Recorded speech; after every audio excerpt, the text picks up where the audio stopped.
The most extreme form of bereavement is parental bereavement, and I know firsthand of this pain after losing my baby girl Millie at only 6 days old, with no indication of complication prior to her birth.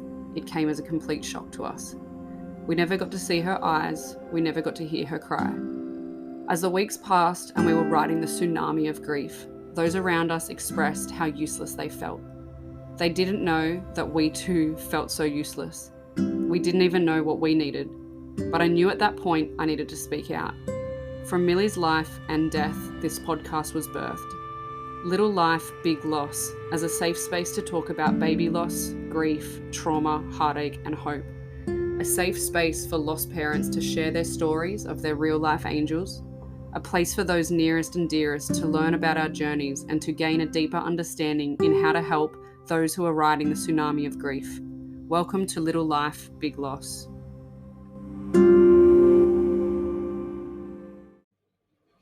All right, so welcome to episode 12 of Little Life, Big Loss. Tonight I have an old friend and his beautiful wife who I've just met tonight for the first time. And Ben and Lisa are my first couple doing the podcast together, which is quite cool. We'll see how they go without one cutting the other off. But yeah, it was really crazy when I lost Millie 4 months ago. Ben reached out to me maybe 2 months ago and said, "Hey, Rochelle, I've been watching your story and, it's really brought up a lot for me. I don't know if you know, but we actually lost our little girl." And it was so crazy because I scrolled back through our messages and the last time we spoke was literally me congratulating Ben over the pregnancy and becoming a dad. And then we worked out the date and it must have only been a few weeks later that everything changed for you guys. So, yeah. That's what I saw that too. So the last time we spoke was you literally congratulated me on the Layla news. Yeah. Like, what the hell? I know. Yeah, I know. And so I think I had just moved back from London and was like, hey, just chatting. And I just saw that your wife's pregnant. I'm so excited for you. And yeah. So how I always start the potty, just to get things started, is we know that the day we lose a baby, we become different people instantly. Who were you guys as a couple or individuals before the death of Layla? I'll start. We were pretty much a bit like yourself. We were both in London pretty much a year before that. So we got back and didn't waste too much time. We sort of started trying for a baby. What was it, within the first 8 months or something? We'll see each other for a bit. We we'll seeing each other for about 8 months and then we fell pregnant. Yeah, but before that, we were carefree, just living in London, like you know what I mean? Like anyone else. I think I was like 27 or something, 28 maybe. You were like 24, 25? When I was in London, yeah. Yeah, not a care in the world, eh? Yeah. Not thinking about anything like this was ever going to happen, like not like you ever do. Yeah. And so you guys fell pregnant pretty quickly? Yeah, we were only together for like 10 months, so... And how long did it take? Yeah, it didn't take very long. It didn't take... We started trying, I think, in January, so I stopped taking a pill, and then February we found out we were pregnant. Yeah, amazing. And you'd just been like, sweet, cool, we're pregnant. Like, just think that's it and, away you go. Yeah. I've lost your video, Michelle. Is that... Oh, have you? Yeah, this is a really clunky program. Can you still hear me? You can still hear us, though? Yeah, I can, yeah. Hopefully we're all good. And so how was your pregnancy initially, Lisa? Well, everything was smoothly. Like, that's why I was so shocked at our 20-week scan when they said something was wrong because we had our 8-week. So we first went and it was about 5 weeks and they said come back because they hadn't seen a heartbeat yet. Yeah. And then we went back and it was 8 weeks and there was a strong heartbeat, healthy, everything was fine. And then we went back at 12 weeks and then everything was still so fine. Good. They looked at everything, was all good. And we sort of did we did the harmony test and that, didn't we? No, we didn't do the harmony test with her. But even if we did do the harmony test, they reckon what she had that wouldn't have picked it up. Yeah. So, and then 20 weeks, we went for our 20-week scan. And just before our 20-week scan, we had organised like a gender reveal and all that. So everyone already knew that we were doing the gender reveal and everyone knew we were pregnant and stuff. And then we went in, had my 20-week scan, and she, now that I think of it, like she was scanning me a lot longer and she was really focused on the brain. And then I didn't really click. I was just stoked that we'll have a baby. I was just watching her and I just thought she was going like that sour look on her face, like something was wrong, and I could, like, Lisa's sort of a bit like all excited, it's this, like we were going to find out the gender the next day, but I could just tell something was up the way she was kept going. I was just trying to get the right shot. She was getting flustered if we asked her a question. You know when they do that? You say, all you want to say when you're scared is everything all right? You just want them to keep reassuring you. But she was just like, I'm just trying to get the shot. Like, instead of saying, yes, it's okay, she's more going, I just want to get this. I want to get the right thing. So I just knew something was up. Yeah. And then, and then she was scanning, and then we were about to walk out, and then I literally walked out the doors first and was still... We're about to go get the balloons and that, weren't we? Yeah. So she didn't say anything? She didn't say No, anything? she didn't say anything because they're, like, actually not really allowed to say anything because they've got to... I remember she kept saying, when's your next midwife appointment? I was like, I don't know, like, I think it's this date, whatever. And then she's like, okay, well, you might need to see midwife a bit sooner. And I still didn't even think. And then as I walked out the doors, Ben turned around and was like, hang on, is everything all right? Yeah. And then she's like, well, and then that's when my heart sunk. As soon as you hear some complications, and you just go, heart sunk. And she sort of said, at the start it was just like, there is a little bit of fluid on the brain. And she started saying that they could probably get like a shunt or something to put in. So then we're like, we didn't know. But still at the same time, we're like, okay, well, something's wrong. So we're not, like, we're still... So then, yeah, that's right. So we still went to the hospital that day. So instead of her waiting for us to go for a midwife appointment, thinking, if she's just waiting for another midwife appointment, it can't be too bad. But then the next thing she says, go to Gosford Hospital right now. Yeah, she called me. No, we're getting the balloons, and then as we ordered the balloons, because we're like, let's just still go ahead with it, ordered the balloons, and as soon as we walked out, she goes, called me and said, okay, I've got you in, go to Gosford Hospital now. So we went to Gosford Hospital, and Ben and I just were we hadn't even told our parents because we just didn't even want to believe it, and we didn't know. But we still didn't know how the extent yet. We were still sort of confident. Yeah, you still just think something's wrong, but they'll fix it. Yeah. Like, this is 5.5 years ago. I hadn't heard of one person, I don't think, yet. Maybe I said, like Jamie Shoemaker, but at this point I had no idea yet. Like, it was very uncommon, I suppose. Well, it might have been common, but no one was speaking about it. Wasn't talking about it, Not at all. So we were just no way thinking this could happen to us at this point. We're just like, it must just be like they might, do this shunt or whatever. But then we went to Gosford Hospital and they still didn't really give us that anything. Was the worst. They sort of just said, we don't really know anything. We're going to... we have to just send you to Royal North Shore. And so we're like, so then went home. We're waiting. We said, like, we'll get you in, but it'll be like a week's time or something.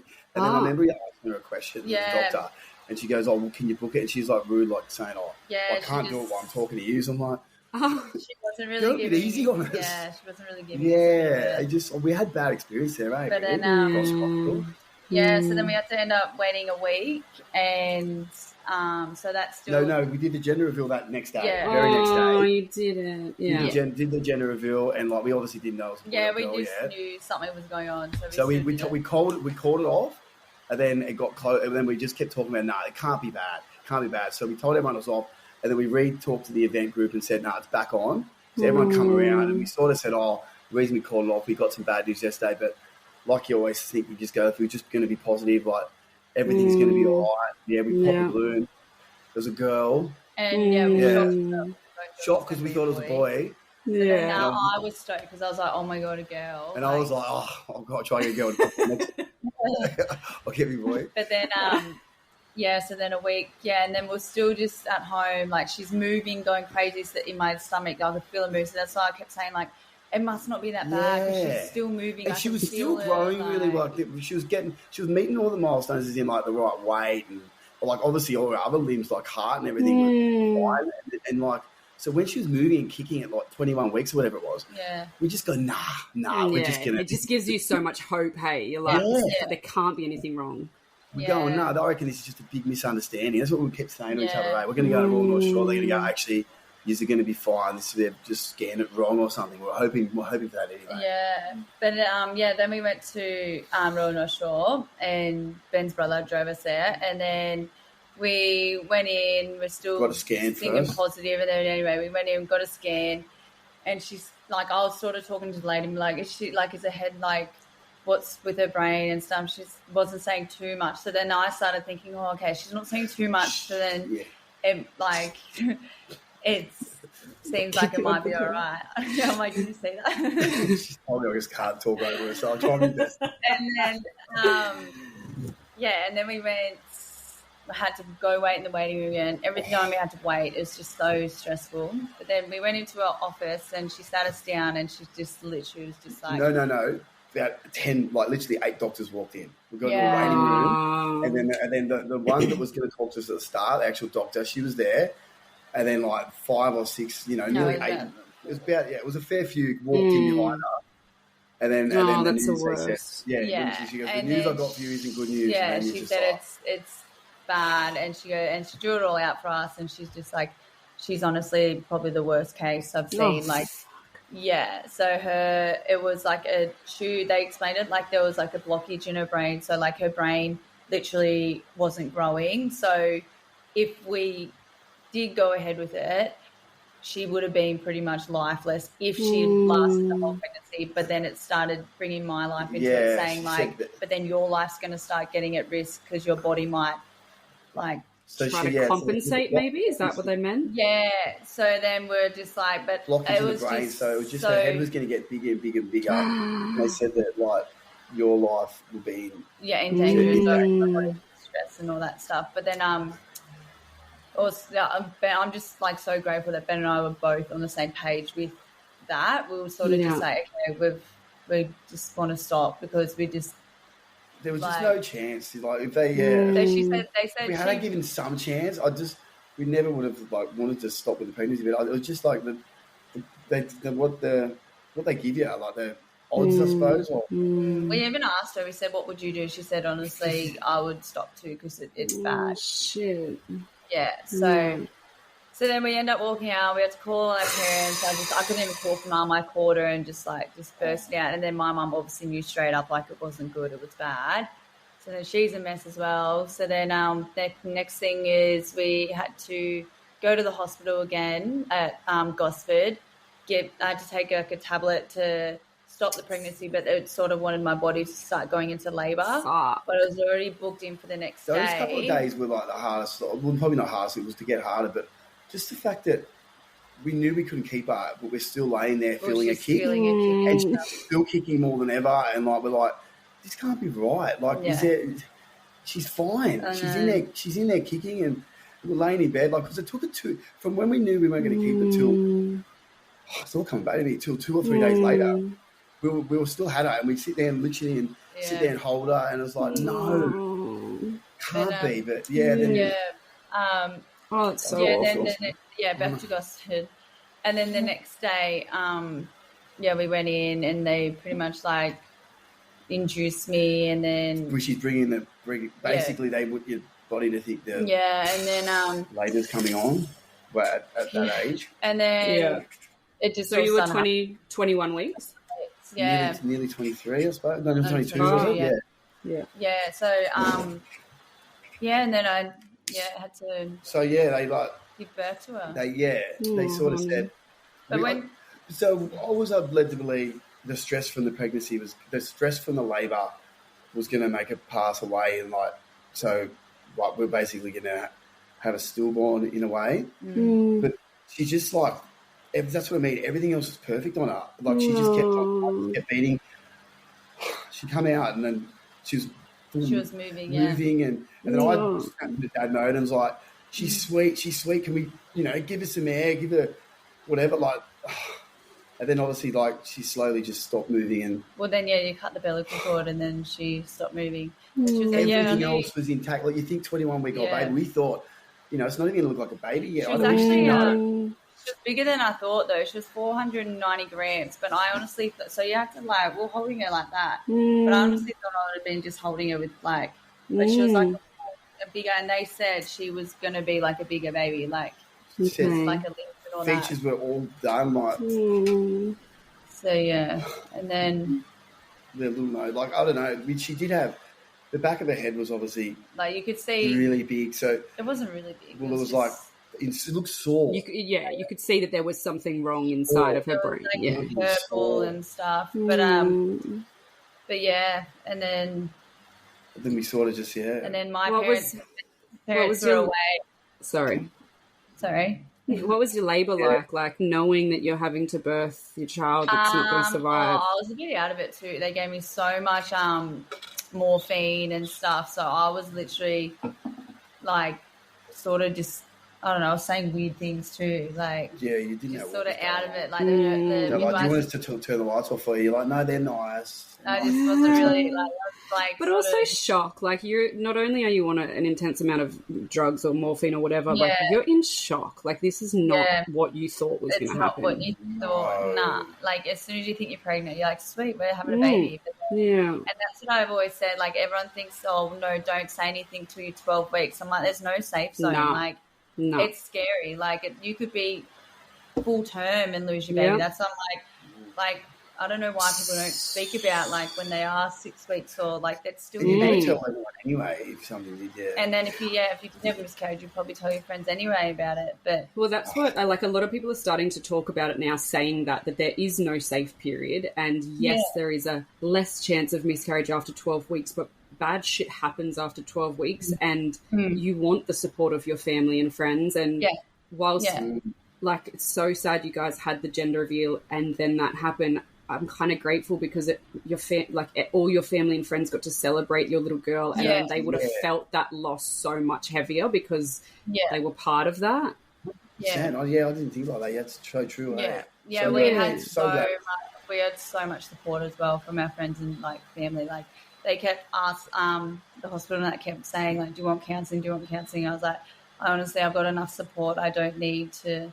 That's like great. I was there, I could talk to my mum and my dad and Ben's parents and stuff, and we had everyone. So I was like, I didn't really need to go to counselling and stuff because I felt like. But then the hardest bit is so we had Layla in there with us for, because like we started doing the footprints, you know, like start thinking it's, you know, you can keep her in a way. Yeah, we're holding her. It was about 2 hours. We had her just holding her, and then they said they were going to get it changed. Yeah, and they changed her. So she was going to come back, and she come back this little doll. And they dressed her for you. Yeah, they dressed her up. So I've got like a box of hers, and it's all like photos, like all her little like nappy, her like, and then like the little band thing that like hospital, like her beanie. All these little We've still clothes got a bear like yourself. Yeah, Lisa sleeps with the bear every night. Yeah, that's on my still 5.5 years later. I love that. I love that you do that. That's beautiful. Like, roll over and she goes, "Where's the bear?" And I'll just pass her the bear. And like our son Louis, who's 4, he knows it's like we're like, "Oh, where's Mummy's bear?" Like Layla's bear. Like, I love that. And he knows about her too. Like he talks about her. Layla's in heaven. And these are kids I know your story obviously, but people don't listening. So these are kids you had after Layla. Yeah. So we end up, which is crazy. So we lost Layla on the 13th of July, and then on 2018, and then we had Louis the 11th of July 2019, so 2 days off the exact year. Wow. And that's so many things that the stars aligned with, like the due date of when Layla was meant to be born. We found out she was pregnant with Louis on the 20th of November. Was meant to be born. Like if she went full 8 term. weeks pregnant with Louis. What a gift from Layla. Move out when dates link up like that. Yeah. But back to when we walked out, and you know yourself, everyone's walking out with babies. We're walking out with flowers. Like it's the most fucking hollow feeling you'll ever feel when you're walking out of that hospital like that. You just don't expect it to ever happen to you. And then even like we went to, Lisa had to get all these pills for like whatever, I don't even know. Yeah, after it takes like, I don't know. And she had a hospital bracelet on, and even the chemist lady, like, as we just walked out of the hospital, she goes, "Oh, hospitals are a shocking place. They're only happy when you just had a baby."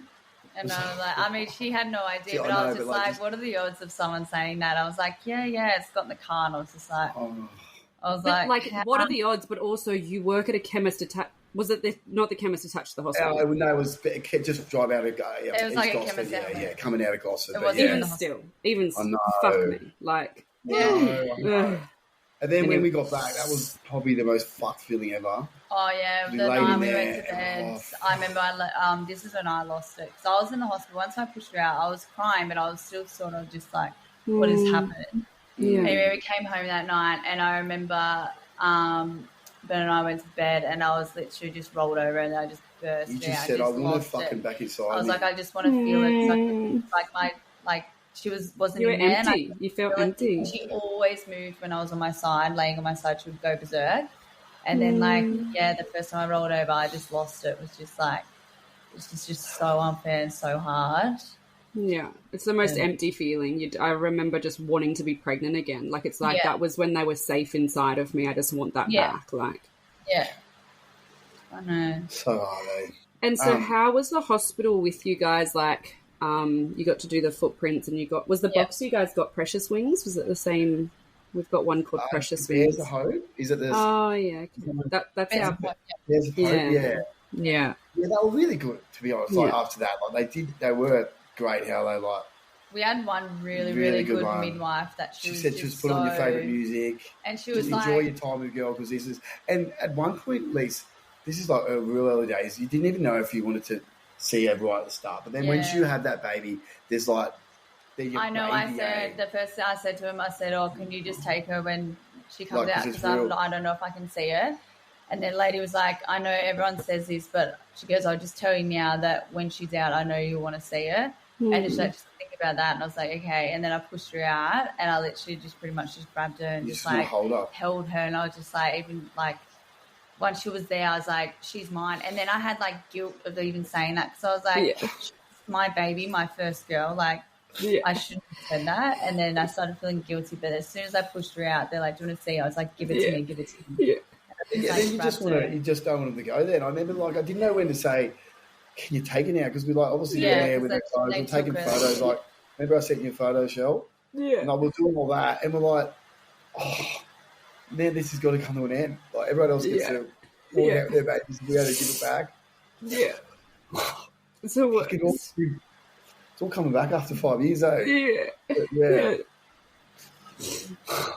I don't know. It's just it's just horrible. Hollow feeling. That, like, and it's just so unfair. I just don't understand how it happens. And I know. And Lisa, like your thoughts there on I don't want to see it are so common. Like I've interviewed people who haven't wanted to either, and I've got friends who have said some of their biggest regrets were one friend chose to go into general anaesthetic to have her boy and she never saw him, and it's one of her biggest regrets 3 years later. So it's so common and there's no right or wrong way to do it. You know, some people would have made that decision and be glad with it. Yeah. But, you know, no one's ready for this shit. You don't know how you're going to feel in that moment. And, you know, I'm so glad you did grab her and hold her. Like, I just was like, and then like you're saying, so I didn't have a parent. My parents and all my brother and sister, everyone was away when this happened.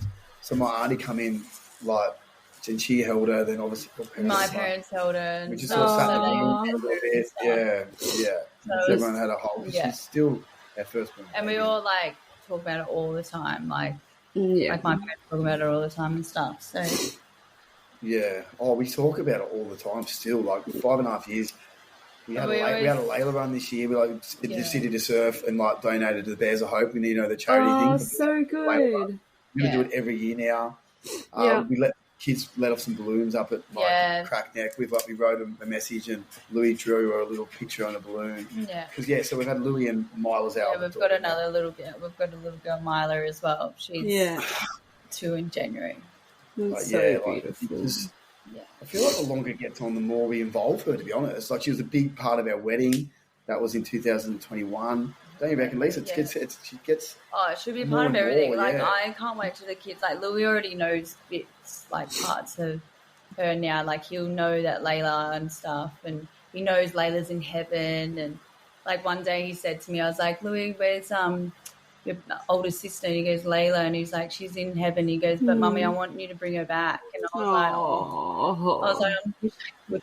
I was like, I wish I could. Like, but they both you obviously got like.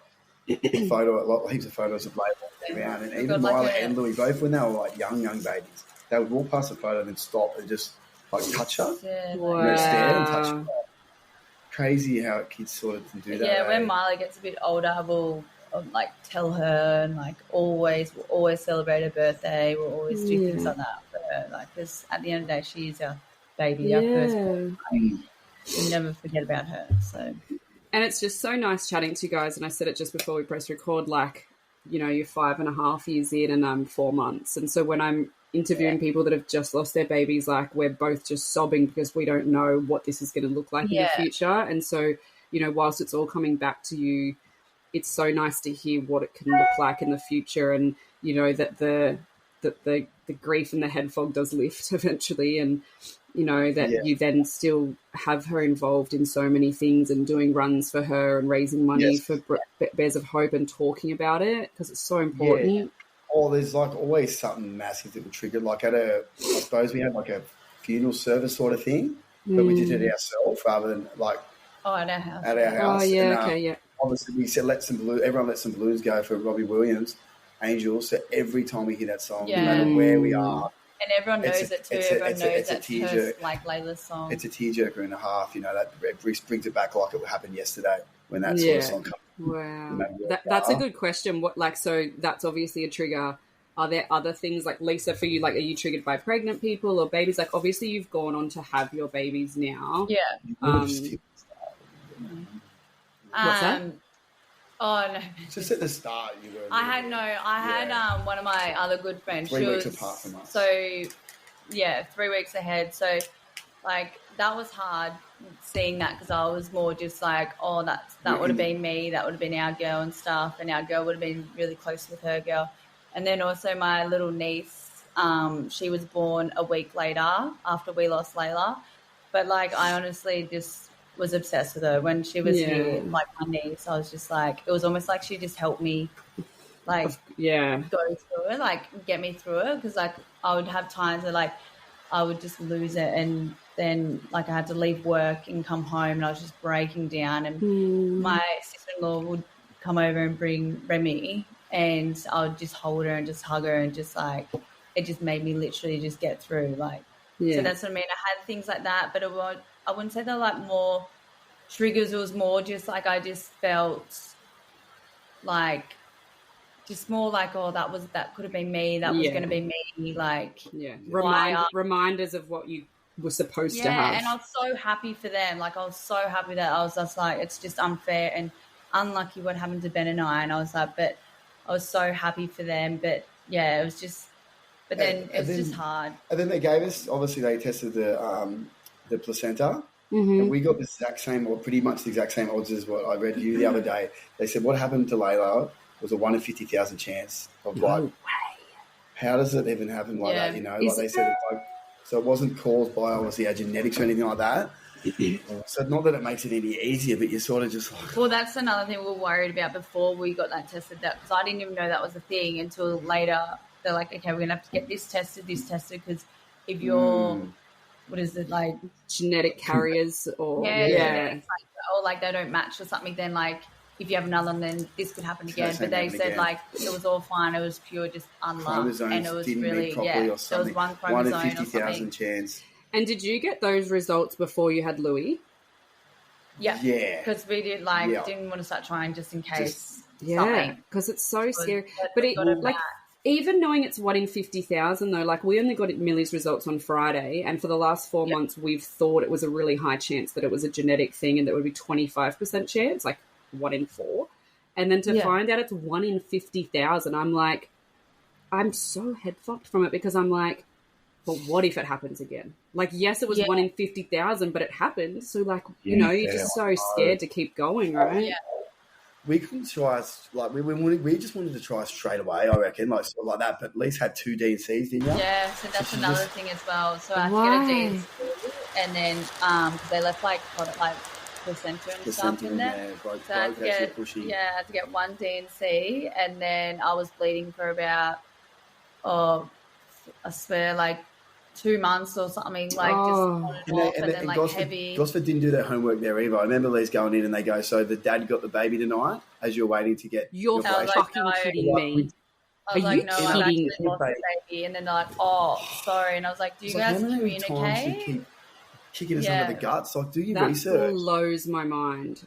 And then so I had that one, and then we thought all that went fine, and then about 3 weeks later I got like started bleeding again, and I was like, what is going on? Went back in and like, oh no, you got more placenta in there. You have to go for another like D&C. And I was just like, oh my God, what else can happen? I was just like, I've just lost a baby and you've just thrown me around. Like, I might just get it out, like get it all out. And then about 2 weeks went by, I started bleeding again. And then I remember to Ben, I just broke down. I was just like, what is going on? I was like, it's so unfair. And then I started freaking out thinking like, we're not going to be able to fall pregnant easy. But then that stopped, and then about a week later we fell pregnant with Louis. No. So I was going to say they do say you're most fertile after a D&C. Yeah, they like a clean. So it's like a clean out. Yeah. But anyway, not for everyone. Not for everyone. I probably shouldn't have made that comment. I firsthand know that that's not always true, but I'm not surprised that you fell so quickly after that. But did you have other symptoms besides just bleeding? Like I imagine leaving placenta in that you would have felt sick and stuff, or you just... Not really, no. I just wouldn't stop bleeding. So then I remember I just went to the hospital and just went straight to emergency and was just like, I was just like crying and just like... I remember we were camping or something, and then we thought we were sweet. It was after this. This is after the second D&C though. Yeah, I know. And then you bled heaps hard again. You're like, this is fucked. And it's just so like your emotions are crazy. Like you're so upset, but then you're so angry, and then you're just so like. Then I'd be crying again. Then I'd be getting angry, and then I'd be like blowing up at me. Like, Like, and then I was sitting there trying to be all strong, but I'm very much more emotional, Lisa. So I'll be crying at my own time. But then I'd walk out, and then my dog just got it. Like I'd just go outside so I wouldn't be bawling in front of Lisa and just have a moment. And then Ronnie, my black Labrador, would just come and fully just. It's like he knew, he'd fully just cuddle me. Like I'd sit there crying. They so know. And then I'd turn around and he'd just put his head in there and like that. And I'd just sit there crying. I've got the best dog. You sound like Dylan. Dylan's like constantly hugging our Kelpie, but our pets have changed since Millie died. I'm not even kidding you. Like, Zayla like makes this weird noise at night, and like she never used to do it. She does like this weird cry.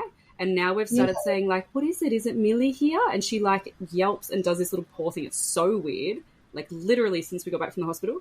And my cat just sleeps right... From the first night we came in, that's when it hit me as well, Lisa. Like, I got home and I just started, like, convulsing. And I was like, someone hold me. And Dylan just held me in bed. But my cat came up and just slept here, right where Millie was, the whole night. And I'm like... They know. They do. They just know. Yeah. They're the best. Same, like Ronnie, wasn't he, Lise? He's fully, like, just got it for both of us. He's trying to be there for both of us. Yeah.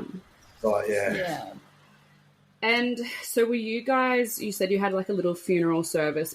Prior to that, like, were you offered an autopsy or they just did DNA on her? No, they didn't do an autopsy because they knew what was wrong. Like, they knew the blockage in the brain and stuff. So, they just like, did the DNA to find out where it came from. Yeah. But if it was unexplained and it just she just I would be saying like, can you? Yeah, I think they just sent the placenta away. Is that similar to the autopsy to find out what actually caused it properly? No, so I didn't know this either. When Millie passed away, they rang us and they said, "Oh, do you want to do an autopsy?" And I said, "Oh, is that invasive? What does that involve?" And like everyone's like, "Yeah, that's invasive." Like they literally send away most of their parts, like their brain. It's a very invasive. And I just said, do we need that? Because she was alive for 6 days and I feel like you guys have enough evidence. Like they had an MRI, an EEG, they had bloods, they'd even taken a little skin graft. You'll notice in the photo she's got a little Band-Aid there. They took a skin graft to send away. And so they rang the genetic counselor and said, look, do you have enough DNA to not have to do an autopsy? And he said, I believe so. And so Ida said, please, no autopsy. Like she's been through enough. Not if you don't have to. Yeah. Sure. And it can take a long time as well. So then it delays the funeral and things like that. So we opted to not, but we were blessed to have 6 days and enough testing and evidence to thankfully get answers. I remember we got it cremated and I just didn't want to deal with anything like the urn and that. You know how all your friends always say, is there anything we can help with? I'm like, the actions. I don't want to be ringing up trying to organise an urn with her name on it. Yeah. So I got like our closest friends, they all organised it. And then we gave it to the funeral place to put her in an urn. And then they gave us back this other. No, they gave me back the urn, and they go, "Here's the urn, and here's the ashes." So, like, for us to and do I was it, like, "Can you please take that back and you put it in for. there?" And they're like, "Oh yeah, sorry, come back in a couple of hours." Oh, and I was my like, God. I was like, what? Ever. And That's then actually- they gave me like a plaque that said Layla week, and it was like this, like not straight Layla week. It was like they just like all slapped it stuff. on.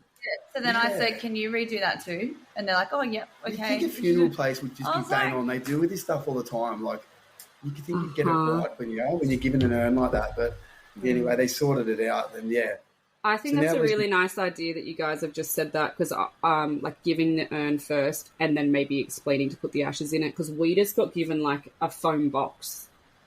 Yeah. Like like there's the ashes. Like, and I didn't, to be fair, I didn't really notice that how morbid that is. And my friend's mum ran the funeral home and was divine, and she delivered it to our house. But I think that's a really nice comment for the podcast for people listening, like to get someone, family, friends, to organise the urn first and then take that, because it's far nicer. It's never nicer, but than receiving it. Because some people have commented to me like, "Oh, what about just getting that foam box at the end?" And I'm like, "Yeah, you're right. Like that's awful.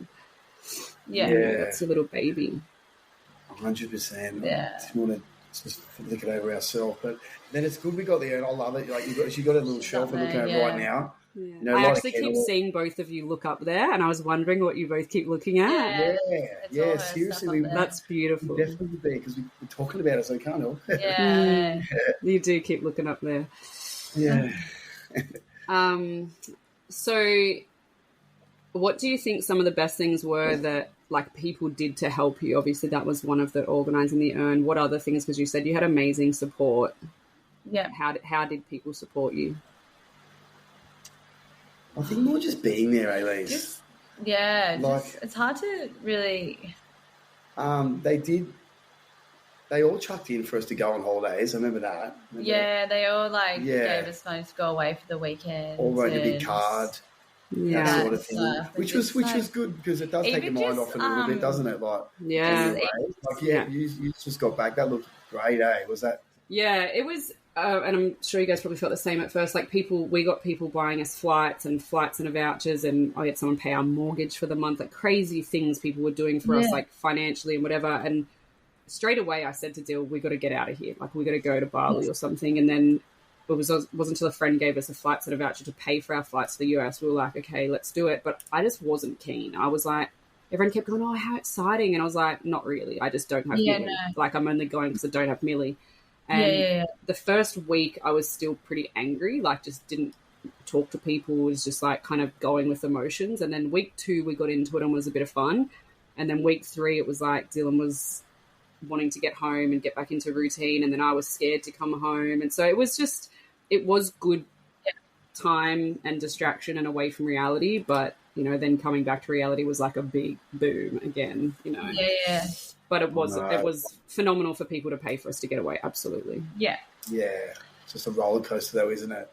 But even just with the sport thing, like even just people are just always checking in, messaging, like even just calls and just always seeing how we are and like stuff like that. So just even things like that, just messages and stuff, just knowing that people are thinking of you still. Yeah. Like I know as time goes on as well, like did people obviously some people drop off, but like did you feel like you had good support even like a year later or? Yeah. We still every time it's a birthday or it's straight away it's all again. Everyone just that's so nice. Like we got a good we got a really good group of friends like that did actually run for the city to surf and stuff, and we got so many more people than I thought. Yeah. We got a few of our friends and stuff, and I didn't even. And we're going to try and do it again next year. Like it's just that donate the Bears of Hope. I reckon it'll get more and more popular. We just keep doing it. That's so good, of course. And the more people start to talk about it, and sadly, the more of people that start to know people that are going through it, because I feel like everyone has well, not everyone, but you talk to someone about it and they know someone or they have a story, and it's just like it never got spoken It's so about good, before. that's right. You're so good at the podcast, because I feel like after it happened, we just wanted to just know something about something. So if there was a podcast like this, I would have listened all through it. People have got similar stories, but 5.5 years ago, there wasn't really anything, was there? There probably would have been, but we just didn't know. There might have been it, but no one was talking about that for sure. Yeah. I mean, I am loving doing the podcast, and I wanted to do it because people were reaching out to me and telling them their stories, and then someone else would reach out and I'd think, oh, what's that person's story? Like I couldn't remember because, you know, your brain's fried. And so then I was like, and then everyone was asking my story. And so I was like, okay, I'm going to record mine. We'll go from there. We'll call Dylan's because it's great to hear men talk, which is like so good to have you on as well, Ben. And then it just went from there. I was like, okay, AJ, can you jump on and share your story? Because that's really important, you know, and it's just gone from there. But I'm getting the most amazing messages from people. And one girl emailed me the other day, how's this for a crazy story? Like she emailed me just saying, like, I don't have social media, but I came across your podcast on Spotify. I'm so alone. I had a stillbirth 7 weeks ago and I don't know anyone that's gone through this. I have no community. And we emailed back and forth, and then we started texting, and it ended up being they were from the Central Coast. And then she messages me the next day and she says, oh my God, I didn't know her partner. She messaged me the next day. Oh my gosh, my partner was just talking to our old neighbor. It's your cousin's husband. I was like, what? So this random girl that reaches out to me via email in Newcastle that has no community and no anything. And the reason they started talking was because her partner said to the old neighbor, Jay Corrigan, partner said to Jay, you know, we've just lost our baby, yada, yada. And so Jay's talked about me in the podcast. He goes, oh my God, my missus was just listening to that podcast. And so like, it's starting conversations even with men. And that makes me really happy as well, because, you know, men don't generally talk about things, they're not as emotional. And so to be able to, like, Jay was maybe just directing his mate to the podcast, and it's so good. And the reason I'm asking you guys so many questions about like how was the support and what helped is because I know people are listening to the podcast that are either midwives or family and friends, or people that just, my auntie listens to everyone because she's trying to learn for her kids, future grandkids. And yeah. It's so good. It's just normalising talking about it, isn't it? Yeah. Like it just wasn't happening before. And we did feel alone at the time, eh? Yeah. Just like this, why happened to us? Yeah, you would have. I don't know. I feel like if we had a platform we would listen to, we wouldn't have felt, it wouldn't have made it any better for us. You know, it's still shocking news, but it just would have made it a little bit easier that we're not on this on our own, like other people going through the same thing. Yeah. Because you do that first few weeks, we just laid in there. Like, I swear there was times that I just didn't want to get out of bed, but I made myself to keep going because I was like, I just didn't want to fall in that dark hole. But I was like, I get why people do it, because it's just it's just, you just don't get it. I just always, in the day, I just wouldn't understand, and then like just be so unfair. And so much head noise, hey? It's just head noise. It's just, like, and I remember, because I work in childcare as well, so that's hard. I went back to work, and then like there was someone else that just had a kid, and then they brought their kid in to like show everyone and stuff, and then that was the day when I went on my lunch break, I just lost it and was just like, that was going to be me one day. And then I remember that's when I called my boss. I was like, I can't come back in, I'm literally just sitting in my car bawling my eyes out. And like just things like, I guess that was a trigger then. Like I saw like, one of the people bring their little baby in and like show everyone at work, and I was like, that was going to be me one day. And then so, and then I had kids, because kids at work knew that I was pregnant, so they would say things, and I'm like, oh no, she's not here anymore, like, and I started to explain to the kids, and I was just like, it was just horrible, like I never thought that I would ever have to do that. And it's beautiful that you're talking to your kids about it now. I was saying to one of the mums the other day, like, if you already have living kids at home, like some people's perception is, oh, at least they've got other kids. No, that's a fucking crop. No. Like nothing ever makes it better. And in fact, like, I think it's harder because they have to go home and explain to their little brothers and sisters, like, you know, your sister Layla's not coming home. Like, and so you can imagine Louis misses Layla, and he wasn't even there when you were pregnant. Imagine if he was his age now and you were pregnant, and then it's like, they're so excited to be a big brother, and then mummy has to explain, you know, it's awful. And then you got to carry on life, like, like I've been able to grieve for 4 months in bed. And you were the same, but you got to get up and be a mum. It's a lot.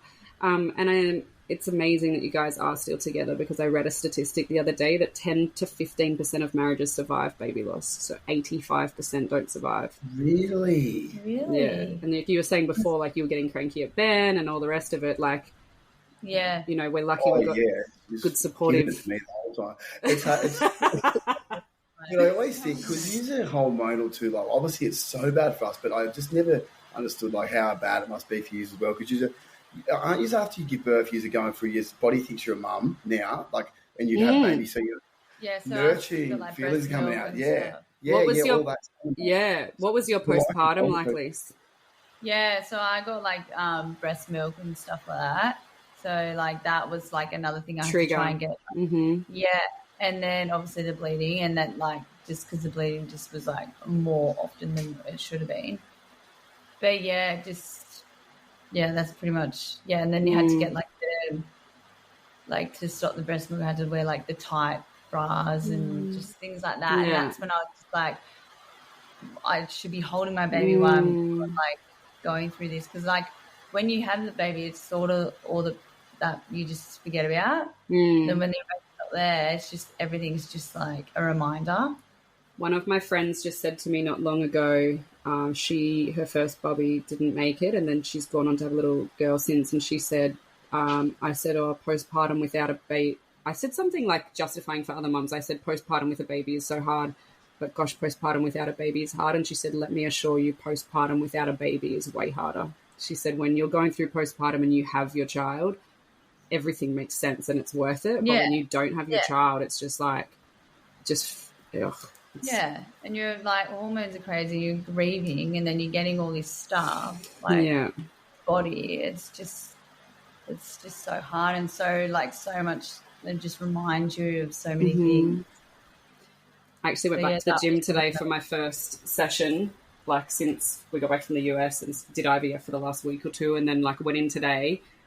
Deliberately have left my mums and bubs thing that I was in because I was pregnant, did pregnancy class, left it, and then I walk in and I choose my reformer Pilates and I look up and there's a girl like pregnant right opposite me on the thing, and like honestly I'm fine with pregnancy, but it was almost like a test, and I wasn't triggered and I wasn't sad, but it was like oof, like just this instant shit, like it's just everywhere, you know. But my instant thought was, man, I hope she has a healthy pregnancy and a healthy baby. Like, you know, your perception changes because you never, ever want someone to go through what you've been through. No way. No. Not at all. No. Yeah, so for the like, so once after that, I didn't care what sex, you know, you don't care then, do you? You just right. Your baby. Yeah. And then I was still wigging the whole time with Louis' pregnancy. I don't think I was ever relaxed. I acted relaxed to make Lisa relax, but the whole way through every single scan, we got extra scans then too because we were high risk. Yeah. And then we got to get in the ward early, didn't we, Lisa? Like, you know, just going, like, you know, when they usually send you home, they didn't send us home. No, they actually told me to come in because I was like getting contractions, but it was only just the start. And then they're like, no, just come in because we don't want you to. And I actually wasn't stressed, but they said, just come in. We don't want you to start stressing and all that. And I was like, okay, I'm happy to go in just so that like if something did go wrong. But I was so fine the whole way through. I wasn't stressing. I was going to ask you, how were you with your pregnancies after? Yeah, no, I was actually was Ben stressing? I was fine. Yeah, you felt because with Layla, actually, you always were never that calm. You thought something Layla, I was very yeah. Like I think just because how it happened so quick, and I was so close to my brother and sister-in-law, and then our other best friends were so all close.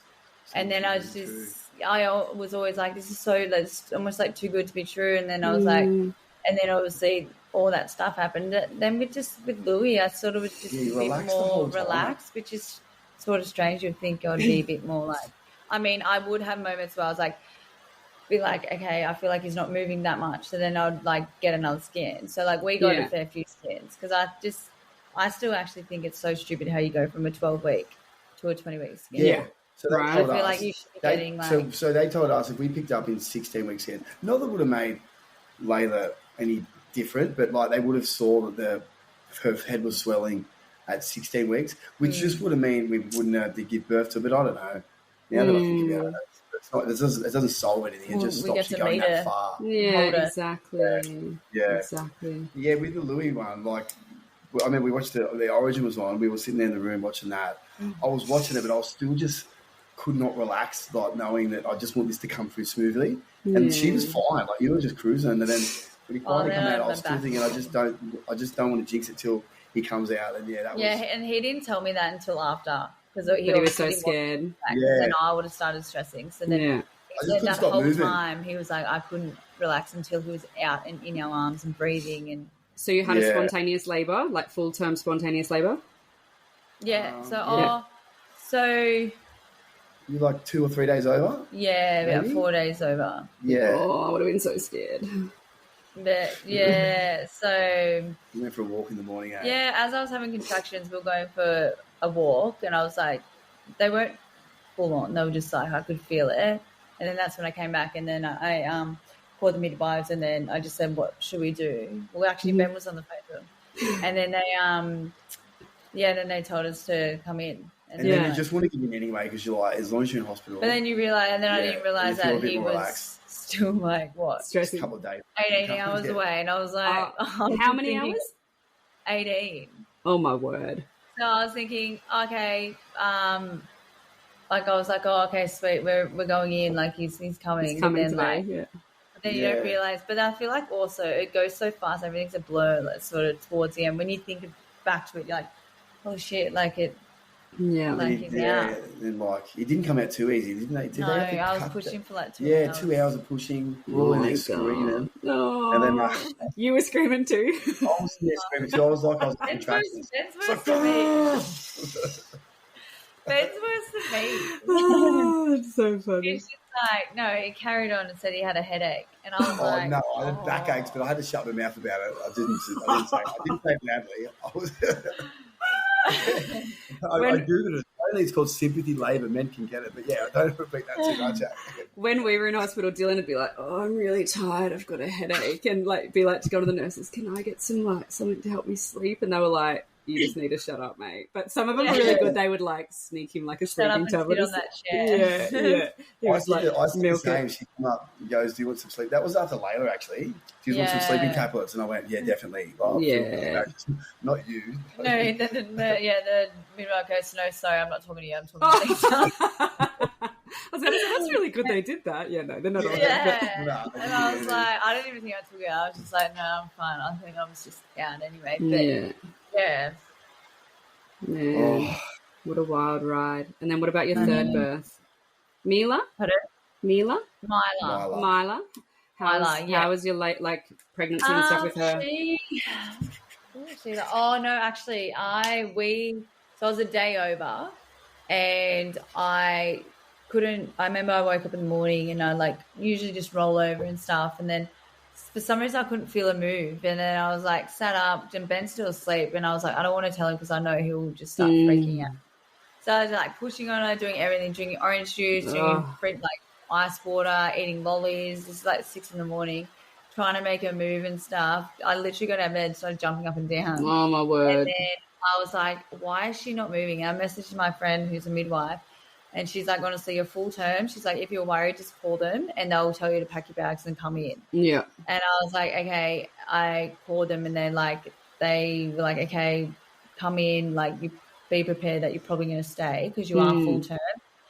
And then anyway, I went in and they checked and there was a heartbeat. So I was like, as long as I was like, heartbeat. And then I swear after that, I could just feel it going crazy. And I was like, I don't know what was going on here. And then they said, oh, we've got to check if there's a bed free. Otherwise, you're going to have to go home and come back. Oof. And then there was one bed free, and they're like, do you want to break your waters now or do you want to go home and let it do it naturally? I was like, just break the waters. Yeah, I was like, let's get her out. Yeah. And then they broke the waters, and then I think it was still probably 10 hours. And then I think I was pushing for about an hour and a half. No, you pushed the limit again. No. So they helped? Did they give you? Then they cut you? No, that's Louis. Yeah. You're a machine, hey. I just have so much. Women are amazing. Yeah. And then I pushed. It was about an hour, and then I was saying help me because I kept thinking of like Louis because the doctor came in and PT'd me. Yeah. And then it was so painful after, but and then I kept saying I need help, and she's like, no, you can do it. So she obviously knew that she was coming, but in my head I felt like I couldn't do it.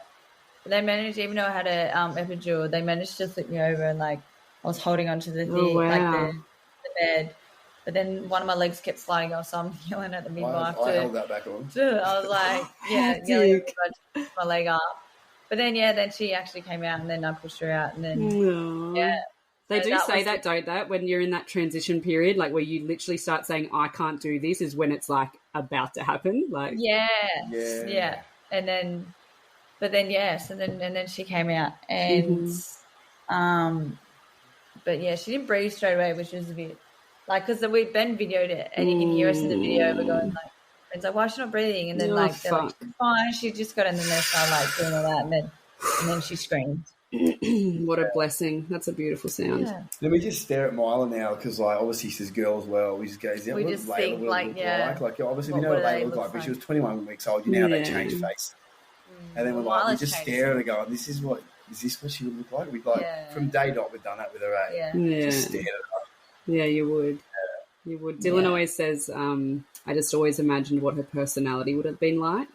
Like we never get to see, we're never going to get to see what they grow up to be. Yeah. I know, it's hard. Yeah. That's what I probably struggle with the most, is seeing my friends who had babies the same time as us who looks like Millie. Like two of our friends have got little babies that are brunettes, and I'm like, man, you're so much like Millie. Yeah, it's hard. But 100% that is. It's getting it. The other day I went and hung out with a friend, and they've got a little girl, Layla. She's beautiful, and she's probably 2 months older than Millie. And I was holding her and cuddling her because I was similar to you with your niece. Like, it felt better to hug a baby than not. And she said, how are you going around babies? And I said, I'm actually fine because Millie was so sick. I could never imagine her out. I could never imagine her here or with my friends or at babies groups or anything, because I just only can picture her being so unwell. So, like, yeah, it's kind of easier to be around babies and not think that. But, yeah. It's hectic.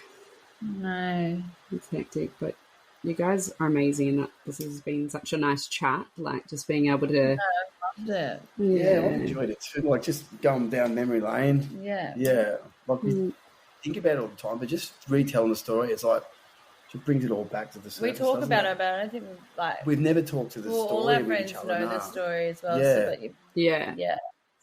And you do, like, people say that you go straight back into that moment. Like, you can picture walking back into the hospital and all of it. You do. You actually do. You go back to it completely. I remember all of it like it was yesterday now. Yeah. And I do just want to preface something. So you said before how, like, you didn't feel baby move, and there's a biggest myth out there that people say, the bigger you get or the further through pregnancy, you don't feel them move as much because they don't have the room, and that's such a myth. Like, if baby stops moving at any point, like, it's 100%. And if they move too much, like, if there's like, my OB said, like, if you feel like a sharp jolt or anything sudden is also, so just anything out of the ordinary. So I never felt Millie move. Ever. Oh, really? Yeah. Really? Yeah. Which I always went to the... Can I say why you didn't feel a move? So whilst I was pregnant, they always said that it was my first time pregnancy, and so I don't know the difference, and that I had an anterior placenta. So my placenta was at the front. So if she was kicking and punching, she'd be punching my placenta. So I used to always think, man, my placenta must be my whole belly because I can't feel her. But when she was born, she had no muscle tone. So she was floppy. And that's why yes. Yeah, so now I look back, and that's why when you were saying before, like, I can't resonate with you saying I could always feel her and stuff like that, because I never felt that. So I'm so curious to know what that feels like. Like, I'm, in my next pregnancies, even if I have an anterior placenta, I should feel something. Like, I just, they used to say, can you feel her? I'm like, well, I know there's something in there. I can feel there's a human in there, right? But I do not. And when she was born, like, the only thing she ever moved was her little fingers and her little toes. Like, her limbs didn't move, her head didn't move. Like, really? Like, so even like the 6 days we were in hospital, like, she always had her head to the side, and we had to move her head every 3 hours and like clean her, and it was really, she had no muscle tone. So but like, so for me, I went in 3 times with reduced movements, but it was more just like I couldn't feel flutters. I never had a kick count or anything like that. But I know there's a lot of myths out there. I think the whole thing is just like, go with your gut. If your gut feels 100%. Off, go in. And if they make you feel stupid, bad luck. You'd rather feel stupid than bugger, shit. Yeah. There was even a time with Louis when you started bleeding a little bit. Remember I come in from work? Yeah, it was 8 weeks. We were just like on guard, because you obviously, once you've lost one, as you know, you just you're paranoid with anything. You just want to be reassured. Yeah, everything. We went in there for so many scans, so many just checkups. Just to I remember I was going. at work and I had that little bleed. I was 8 weeks with Louis, and I just went straight to the emergency room. Like, usually you would just go get a scan or something. I was like, I'm going to the emergency. So then Ben met me at the hospital, and then they were actually really, really nice because they knew what happened and stuff. And but then they got me in for a scan and stuff, and everything was fine. It was. I just want to see the heartbeat again. That's what they put up on. It ended up being like something like there was a tiny, like a pin drop, like hole in the sac, but it ended up recovering. Oof. So if it didn't recover, then God knows what would happen. But they said it repaired itself. So scary to think that something could have happened if it didn't. So. What a blessing. Yeah.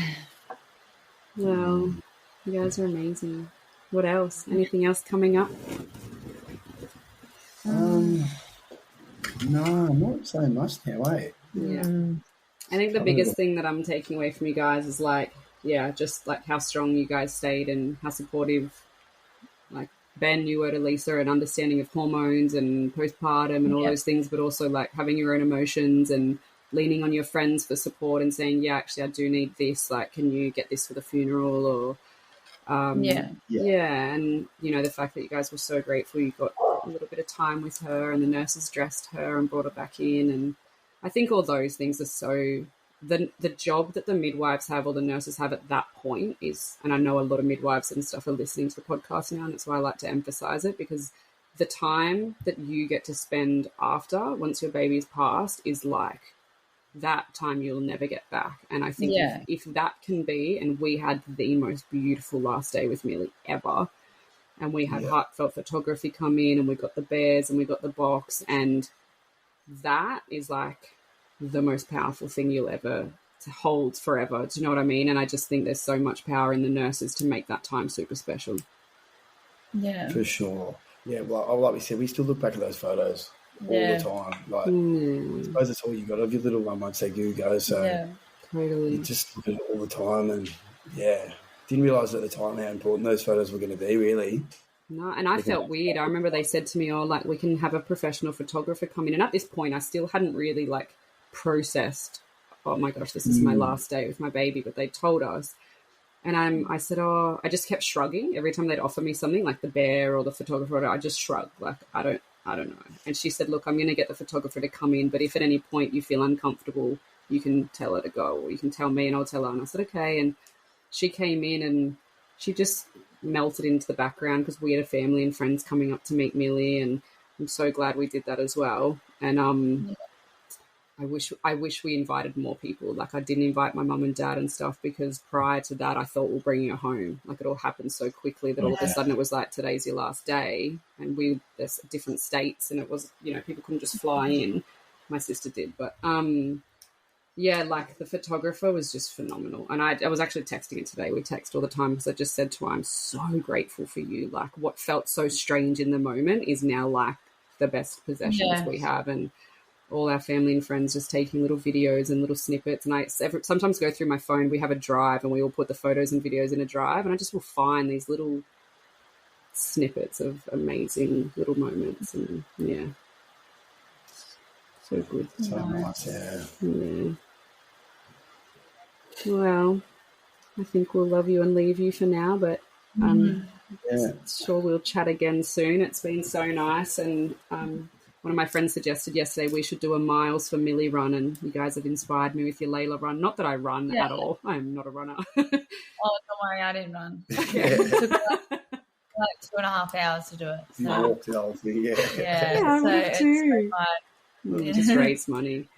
If you guys have a link to your Bears of Hope, where you raise the money, if that's still active and you want to put it in the show notes, I can do that. Or if there's anything you want to put in there in memory of Layla, let me know. But the potty will be up in a couple of weeks. We're putting them up every Sunday. So I'll be sure to tag. Thanks, Rochelle. It was actually so much for having us. Take trip down memory lane. It was good.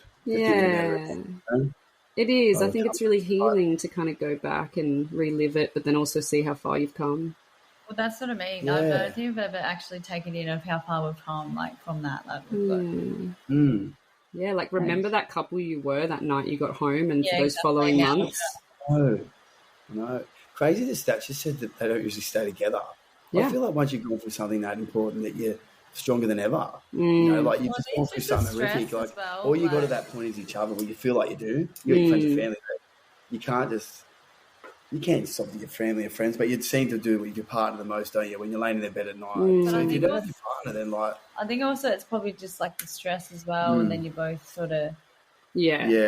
both stressed at different times, and it's just... I have a friend, she's the one I interviewed, episode number 4, I think, AJ, and they lost their little boy Benji about 2 years ago, and I've been friends with her and our husbands hadn't met yet, so they invited us over for dinner last week and we went over, and you know how you're like hoping that the boys get along, and you're like, and that was super nice, and you know, because they're 2 years ahead of us, I'm like, they were like, so how are you guys, what's going on? And I was really honest. I was like, yeah, a bit of animosity, a bit of fighting lately, it's been pretty hard, like I'm hormonal from the IVF and we're both grieving and yada yada. And they said, like, man, we still have moments, you know, because they've been trying to conceive for the next 2 years and they still haven't had their bub, and you know, so they've got lots of stresses in that, and it was so nice to hear like that it's normal to have bickers, and you know, it's normal to take your hormonal anger, you know, or whatever, but and then to have like a supportive partner. But they were the ones that said to me they had heard that 15% of marriages last and the rest don't, and that made them want to fight harder. They were like, we want to be the 15% that survive, because it's easier, and that's what Dylan said. He goes, it's easier to give up. It's easier to be the 85% that just walk away. It's, you know, you just got to dig deep and love on each other. Yeah, definitely. Yeah, definitely. Yeah. All right, you two. You're amazing. I love that Lisa's going to go cuddle her bear. Makes me not feel so crazy sleeping with a bear for the rest of my life. I always cuddle it's the Layla bear. It's the Layla bear. I love it. Yeah. Well, I truly believe that when we become friends on Earth, that our little babies are dancing in heaven. So I'm sure Layla and Millie are like having a little dance in the sky right now. For sure. There will be. Beautiful, hey? Oh, thank you so much. No worries, guys. And keep doing it, Rochelle. It's great, eh? Like I said, there was nothing like this 5.5 years ago, and now you've normalised it. Everyone's talking about it. It's sort of like it's a good platform for something like this that's happened. Like they've got somewhere to go to get some comfort out of it. Yeah. It's great. Thank you. Appreciate it. Appreciate your love. You All right, too. Guys. All right. Thank chat you. soon. All right. Bye. Bye. Thanks, Bye.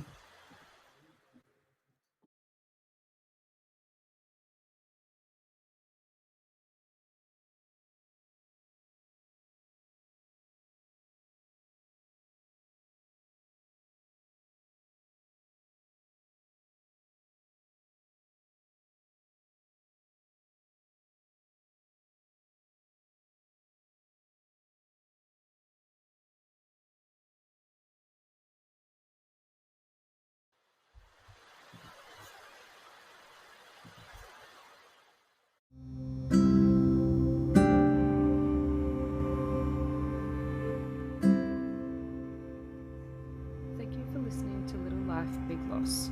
If you are here because you have experienced baby loss recently or a long time ago, I'm so sorry.